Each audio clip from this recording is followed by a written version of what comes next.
This is a radio broadcast addressed from the League of Nations on the global war effort against the Morgana threat, where we report the recent happenings amongst the major nations contributing to the defense of our united front. I am your speaker, Ammaraglio Maus, but you may refer to me as Commissar, or simply the Speaker, whichever you or your government prefers. We find ourselves in the third week of January, and it seems that nations are pursuing unfinished business with both their belligerent neighbors and the Morgana, with small skirmishes appearing in different sea zones. For most, however, they are simply planning and preparing for the coming Morgana storm. First up, news from the League of Nations. Faced with clear evidence that Germany had been developing weather-altering technology based on Morganic machines, League members, to the considerable dismay of Allied powers, concluded that it would be pointless to condemn learning from the enemy and using their tools for national advantage. It was further stated that it would be an unrealistic prohibition, and one that would probably drive Germany to suspend its participation in the INPF. That said, the League again condemned trade with the Morgana, urged extreme caution in utilizing poorly understood technologies, and called for the creation of a task force to determine the impact of localized weather manipulation on the global climate. Following that comes news from the Axis, more specifically Germany. As arguments raged around the world about the propriety and the use of Morgana technology at Helgoland, Germany took an aggressive approach as members of the Inner Council decided to stand tall in the face of the accusations leveled against them. A representative from Germany stepped forward and put out a statement at the League hearing. He stated that, quote, Germany had begun research before the Zurich Conference, and had therefore violated no agreements made at the table. Moreover, there had never been a war in human history in which one side had chosen not to understand and exploit the weapons used against it, and anyone who argued that now was the time to begin was either a fool or a hypocrite, end quote. Germany's enemies were, of course, unconvinced at the statement, but the League seemed properly chastened nonetheless. After that comes news from the Allied powers. The nature of the INPF allowed for point-to-point contact between the members of different navies that would have been completely unthinkable at any other time in history.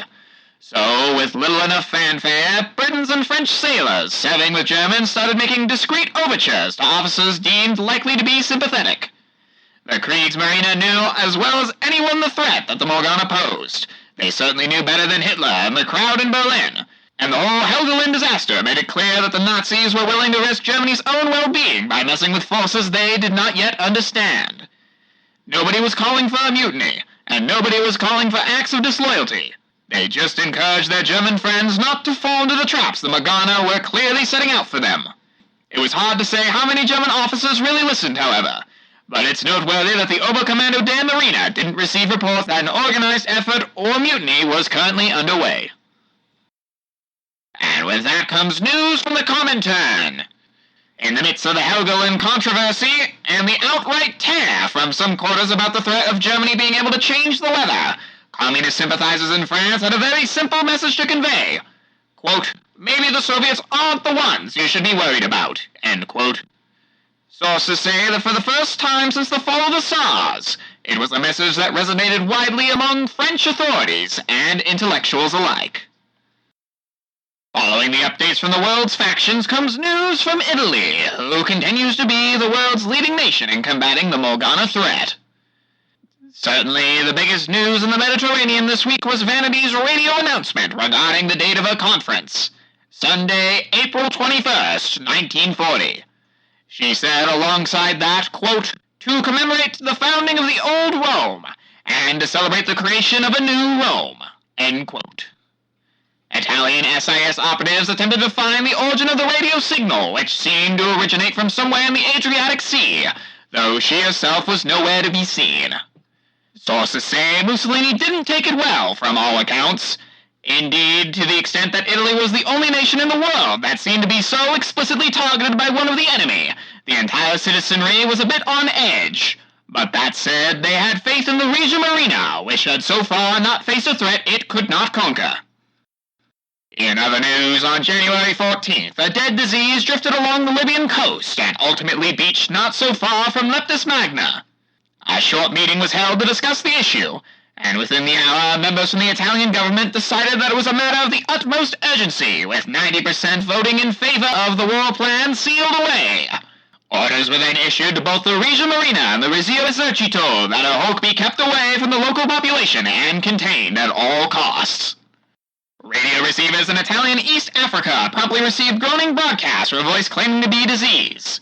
She was offended by the treatment of her other body and expected more respect immediately. Meanwhile, in the Thracian Sea, things started going missing, and fishing boats started having mechanical problems in the region. Sabotage's touch was suspected, but the nature of her activities and her goals, well, that was harder to determine. Following that comes news from France, the world's second leading member in our war against the Morgana. Following the near non-stop actions in the Atlantic and North Sea, the Marine Nationale had a relatively quiet week in the aftermath of the Battle of Helgoland, though their minesweepers did help clear the way for the Royal Navy's second approach. But it was very much a weak discovery. In other news, on January 13th, the battleship MN Dunkirk, and more to the point, the ship's Belle, arrived at Cherbourg to tend to her wounded sister MN Strasbourg, and she demanded that half the forced array join her. Though her bedside manner was reportedly not the gentlest, her presence, and the presence of the other Belles, had immediate and verifiable effects on Strasbourg's recovery. Reports state that the ruined boiler was repaired within days, so thoroughly that the damage was almost imperceptible, and it seemed clear that her hull breaches would ultimately be resolved just as thoroughly, with improvised patches beginning to merge seamlessly with the original steel. One technician reportedly said the metal healed almost like skin does after being cut or damaged. Truly remarkable, to say the least. By the 16th, this very dramatic case study had confirmed a belief that the Allies had held for some time. Active efforts needed to be made to awaken the bells of dormant warships. If repair and refit could be accelerated so dramatically, and costs so evidently reduced, the full bellification of the Marine Nationale had to be the ultimate goal. The Anglo-French Supreme War Council concluded that it would be a joint project. The Morgana experts at PC Bruno protested being sidelined in the emerging organizational structure, it should be noted, and alleged that their friendly rivals in Britain's Pembroke VII were trying to gain an unfair advantage in the study of bellic and morganic technologies and processes. Their concerns, however, were dismissed. Meanwhile, French authorities in Indochina opted against using local rail lines to give additional support to Chinese nationalists. They had no interest in antagonizing the Japanese, who are now quite near to the land border. After that, we head over to the Pacific to hear from the Empire of Japan, the third contributing nation to our united front. After Gao Zongwu fled the discussions in Shanghai with what was believed to be copies of the peace treaty then under discussion, much of the Japanese establishment was determined to press on regardless. But one faction, backed by elements within the Imperial Japanese Navy, argued for a very different approach. If the terms of the treaty were so severe that they splintered the ranks of the Chinese statesmen sympathetic to the Japanese cause, then perhaps it was worth revisiting the May proposals that would allow for Wang Jingwei-led Chinese government with more autonomy. This version of the reorganized national government of the Republic of China would still be friendly, and perhaps its existence would help unify the anti-communist factions in the Japanese orbit while undermining support for other flavors of Chinese nationalism. This recommendation was brought to Prime Minister Yunai, who seemed amenable. More than that, Aijian Kasumi, by some accounts the favorite of the Tenno himself, was somehow made aware of the idea and expressed her strong support. She thought these were plans fit for the Emperor's ear. Those hostile to the proposal floundered, in particular certain figures within the army, under whose auspices negotiations had been taking place. Meanwhile, in the South China Sea, orders were issued to the Second Fleet to enact the war plan in the thick of it, which reportedly found 81% support. In accordance with the plan, the Second Fleet took Kai, the mathematician tasked with solving the delusion maze, into the midst of the maze itself. They entered the mist near the Paracel Islands on January 12th, and on January 14th an eastern section of the maze dissolved and Japanese ships came tearing out. The crews and commanders of the Second Fleet swore they had been fighting for over a week. For all the confusion, it was clear that a great battle had been won. Indeed, perhaps Japan's greatest battle of the war to date, even if no one could quite describe the timeline. It was reported they had fought a delusion, or multiple delusions, or some Morgana that no one had ever seen before, Though no ships had been lost, the damage taken and photographs taken by the survey team in the fighting suggested some truth to all of it. But Commander Kai was a changed man in the aftermath. They found him on the deck of the IJN Nagato, slumped against one of the main guns, talking to himself, but sometimes he spoke in his own voice, and sometimes he mimicked illusions. But in time he collected himself, somewhat, and said he now knew the secret to Delusion's many-angled maze, and he would have a plan soon. Following that, we head east over the Pacific to hear the latest from the United States, who are the fourth contributing nation to our united front against the Morgana. It was a hard week for the United States Atlantic Fleet, more specifically with the detachment sent to Brazilian waters to hunt down a rampaging Sin group. The detachment suffered 2 losses just a few hours out from Fortaleza. USS Decatur lost to bombers around noon local time on the 14th, and USS Roper to an unexpected airstrike as she pursued Sin some 40 minutes later. Sin herself vanished back into the mist, unharmed in the aftermath. The ships burdened with Morgana devices retreated back to the port of Fortaleza, their spoils whispering maddeningly in their crews' minds. Brazilian authorities, reasonably concerned, appealed to the United States for more support. However, only a minimal response was given. In the Pacific, it was a different matter, however. Under orders from the recently passed war plan Murderous Impulses, USS Maryland, with a chunk of murder still in his side, led a battle group to intercept Morgana raiders lurking between Hawaii and Samoa. It was a rare case where human forces took the Morgana by surprise.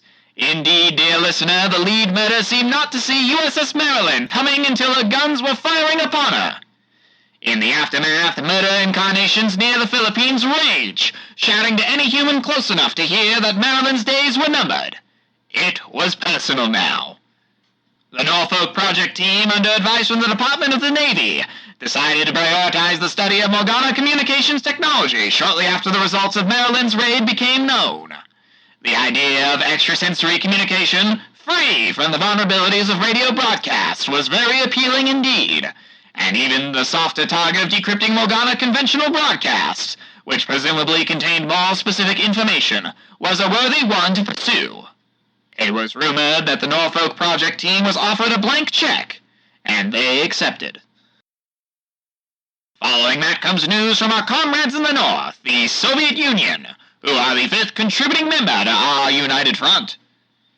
Early in the week, Red Navy Military Command debated what to do with their newly acquired ships from Germany, with the most popular suggestion being to strengthen their Pacific fleet.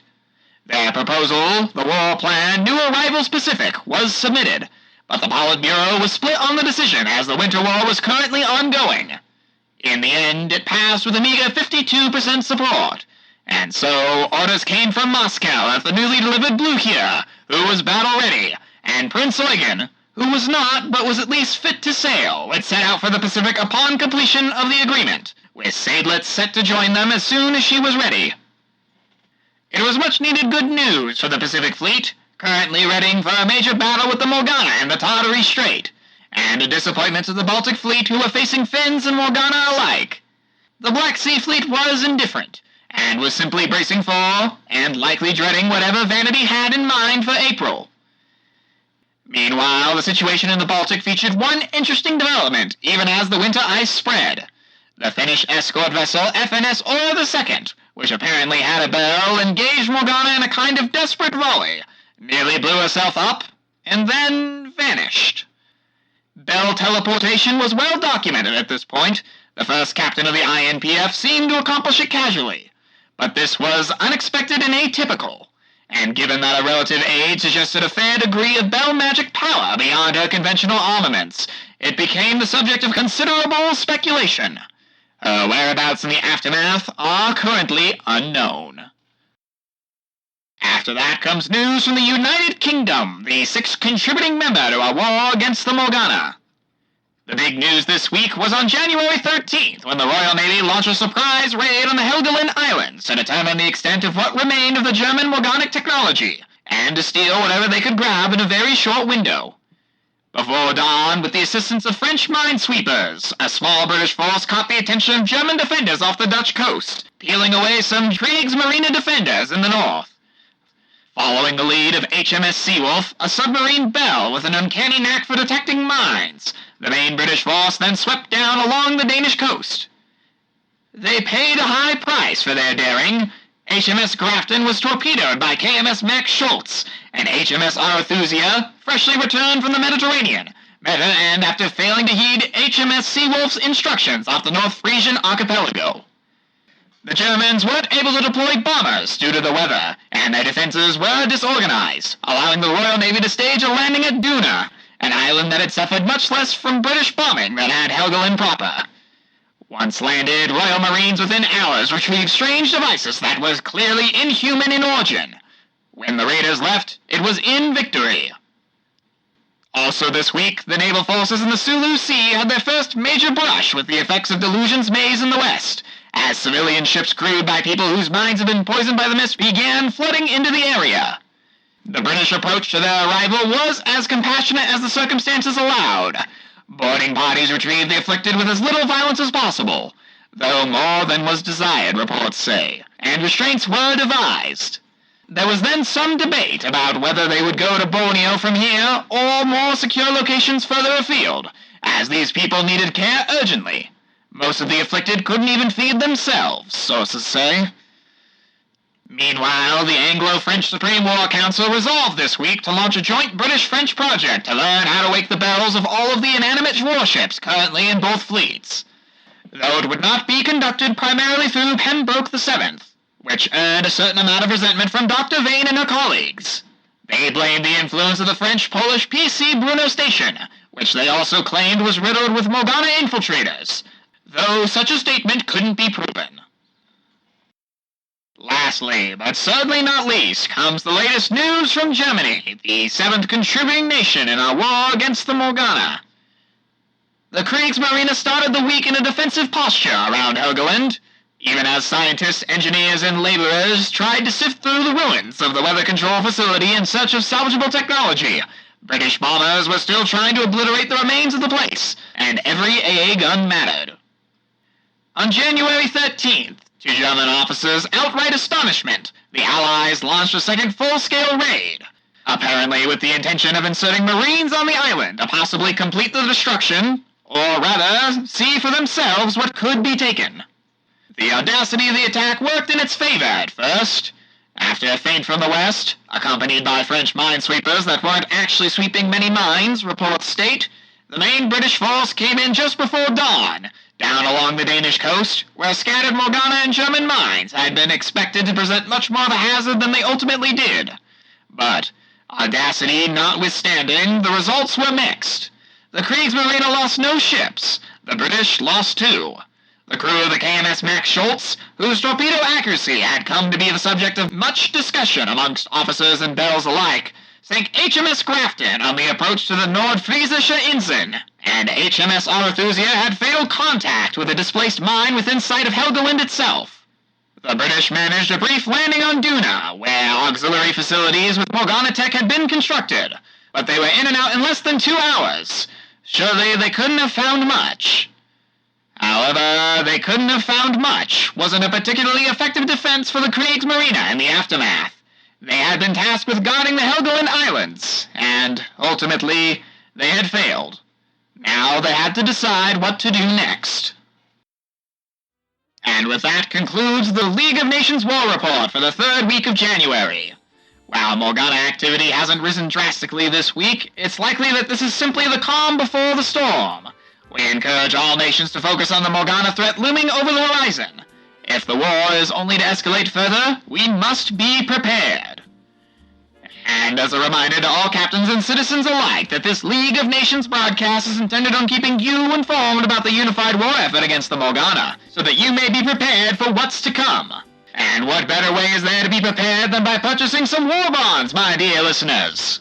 War bonds are the best way to support the war effort and to help our boys and girls on the front line stay safe and well-equipped against the invaders. Your funds mean more bullets, shells, and bombs that can be flung at the Morgana, making our oceans and our world as a whole a safer place. Not only that, but purchasing war bonds will net you prestige among your peers that you captains in particular can utilize to gain more resources, dock and harbor space, and personnel for your own war efforts so that you too can take the fight straight to the Morgana's doorstep. Thank you for listening, and may you have smooth seas.